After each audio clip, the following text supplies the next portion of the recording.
आज का जो सेशन है जनरल चैप्टर से है ना, क्लास 10 के जनरल चैप्टर से, जनरल चैप्टर से छठा चैप्टर। तो उसी में हम बताएंगे कि क्वेश्चन उसमें पूछता है क्लास 10th में 10वां में जो है क्वेश्चन पूछता है 5 नंबर में पूछता है।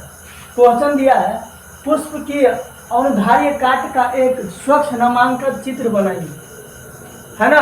पुष्प वाला जो दिया है छठा चैप्टर में जन्म चैप्टर में, उसका कहता है कि एकदम जो है बढ़िया वाला चित्र बनाइए, स्वच्छ चित्र बनाइए, नामांकित करना है। 5 नंबर में पूछता है यही, है ना। इसको क्या करना है, नाम भी लिखना है। तो चलिए हम इस फिगर से जो है रिलेटेड जो भी क्वेश्चन आता है ऑब्जेक्टिव या सब्जेक्टिव सारे के सारे बताने का प्रयास करते हैं। तो आप लोग हमारे सेशन से जुड़ जाइए और शेयर वगैरह वो भी कर दीजिए। और बहुत सारे विद्यार्थी लोग और जो भी देखते हैं हमारे जो भी साथी हैं वो देख लेते हैं, आप लाइक नहीं करते हैं तो लाइक भी कर दिया करिए यार, आप लोग भी है ना, तो लाइक भी तो कर दो। चलिए तो देखते हैं। सबसे पहले पुष्प का फिगर इस प्रकार से बनाना होगा आप लोग को, है ना। फिगर बनाने के बाद अब चलिए इस पुष्प में हम समझेंगे कि किस प्रकार जो है इसमें निषेचन होता है और बीजांड का निर्माण होता है या फल का निर्माण होता है। तो सबसे पहले पुष्प खिलता है ना। पुष्प खिलता है और खिलने के बाद ये वर्तिकाग्र, ये वर्तिका और ये बीजांड या अंडाशय यहाँ पर होता है। अंडाशय समझ गए, ये डंठल से जुड़ा रहता है, डंटी से, मतलब इसको वृंत कहा जाता है। यह पुष्प आसन है, पुष्प का आसन है, इसी पर पुष्प अटका रहता है। इसको बाह्य दल पुंज कहते हैं। तो इस प्रकार से होते हैं। अब यहाँ क्वेश्चन जो पूछता है कि पुष्प में पुंकेसर किसे कहते हैं। तो पुंकेसर देखिए, तंतु और परागकोश को, ये दोनों को क्या कहते हैं, पुंकेसर कहते हैं। तंतु और परागकोश को क्या कहते हैं, पुंकेसर कहते हैं। देखिए पुंकेसर वाला भाग कौन है, ये हुआ तंतु, ये हुआ परागकोश। इसे परागकोश भी कहा जाता है। तो परागकोश और तंतु को क्या कहते हैं, पुंकेसर। पुंकेसर माने नर भाग हुआ। कौन सी भाग हुआ, तो नर वाला भाग हुआ पुंकेसर, समझ गए। उसके बाद क्वेश्चन आएगा कि पुष्प में मदा जनन अंग क्या होता है। तो मदा जनन अंग अंडाणु आएगा और यहाँ पर वर्तिकाग्र और वर्तिका आएगा, इसलिए लिखा गया है इस तरीके से। तो इस प्रकार से पुष्प में जो है मदा जनन अंग और पुरुष नर जनन अंग बटा रहता है। माने कि पुंकेसर नर जनन अंग का मतलब पुंकेसर को नर जनन अंग कहा जाता है, स्त्री केसर को मदा जनन अंग कहा जाता है। अब देख लीजिए किस प्रकार से जो यहाँ पर है। अब इसमें जो ऑब्जेक्टिव टाइप्स कुछ क्वेश्चन आते हैं, आप लोग ऐसे फिगर बना लेंगे और नाम ये ऐसे लिख देना आप लोग को, आपको 5 नंबर मिल जाएगा। इसके बाद कुछ ऑब्जेक्टिव क्वेश्चन आता है इस पर। तो ऑब्जेक्टिव क्वेश्चन आता है, उसके बाद बताते हैं। सबसे पहले जो कहा जाता है कि एक फूल में, फूल माने पुष्प में कितने प्रकार के पुष्प पत्र पाए जाए। पुष्प पत्र जो है फूल में कितने प्रकार के निकलते हैं।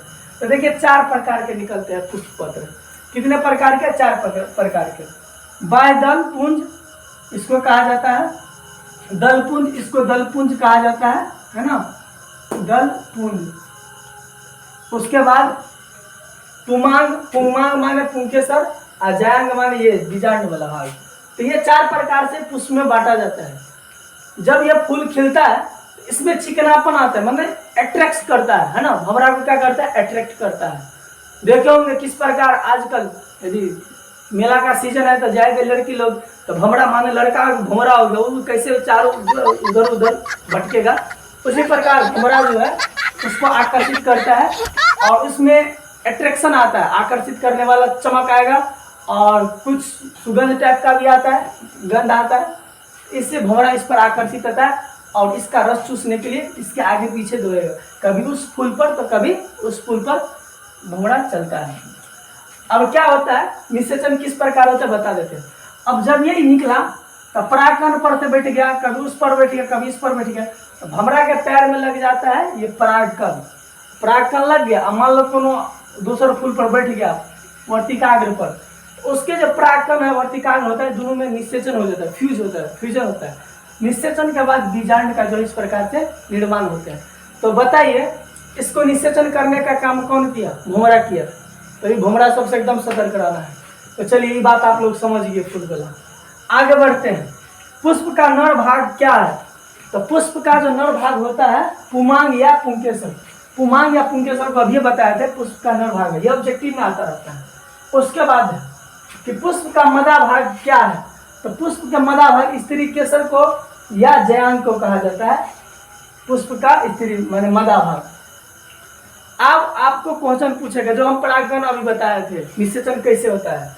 तो परागण किसे कहते हैं, ये 2 नंबर में पूछता है ना, परागण किसे कहते हैं, ये ऑब्जेक्टिव में था ये 2 नंबर। तो परागण का मतलब है निषेचन, कैसे फूल में जो है बीज का निर्माण किस प्रकार होता है, उसे परागण कहा जाता है। तो परागकणों के परागकोश से माने परागकणों के परागकोश से निकलकर उसी पुष्प या उस जाति के दूसरे पुष्प के वर्तिकाग्र तक, है ना, वर्तिकाग्र तक पहुंचने की क्रिया को परागण कहते हैं। अब परागण कौन करेगा? भुमरा के द्वारा होगा, हवा के द्वारा होगा, आदमियों से छू के ऐसे छू दिया दूसर फूल के तब भी हो जाएगा। तो ये सारे कारण से जो है परागण होता है, निषेचन होता है। देखे होंगे जब ये आम में मजर देगा या किसी चीज में फूल लगा रहेगा तो और तभी वर्षा हो जाएगा तो सारे परागकण नीचे गिर जाता, तो बढ़िया से फसल होता नहीं है ना।